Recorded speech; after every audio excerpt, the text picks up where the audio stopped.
এমনও দিনে তারে বলা যায়, এমনও ঘন ঘোর বরিশায়। বাংলা পঞ্জিকা জানান দিচ্ছে এখন বর্ষাকাল।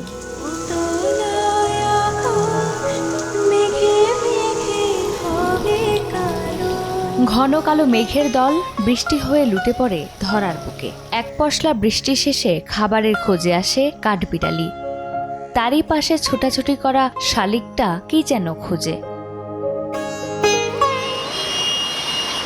তবে বর্ষার এই রসিকতা বোঝে না শহুরে পথঘাট। তাই তো বৃষ্টি এলে আটকে যায় অফিসগামী মানুষ, ভোগান্তিতে নিম্ন আয়ের মানুষ।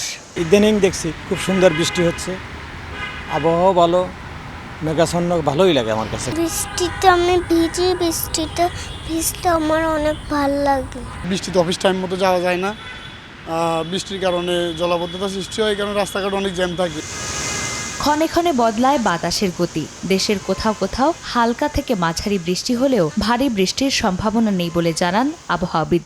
আগামী কয়েকদিন বৃষ্টিপাত কম হবে, তুলনামূলক কিছুটা কম হবে। তবে এই বৃষ্টিপাত যেটা হবে, দেশের উত্তর অঞ্চলের বৃষ্টিপাতটা তুলনামূলকভাবে বেশি হবে। তবে এ সময়ে কিন্তু অতি ভারী বৃষ্টিপাতের সম্ভাবনা নেই বললে চলে। বৃষ্টির পরিমাণ কমলে বাতাসের আর্দ্রতা কমে আসবে বলে জানান আবহাওয়াবিদ। মূলকভাবে কম থাকবে। চন্দ্রিমা চৌধুরী, সময় সংবাদ, ঢাকা।